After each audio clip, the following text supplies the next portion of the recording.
લંબઘનને 6 ચોરસ હોય છે જેને જોડતા લંબઘન બને છે જેની ધાર 12 હોય છે. પિરામિડ 3 લંબચોરસ અને 2 ત્રિકોણને જોડતા પિરામિડ બને છે.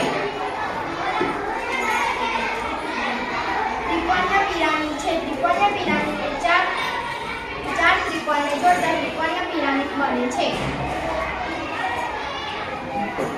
ત્રિકોણ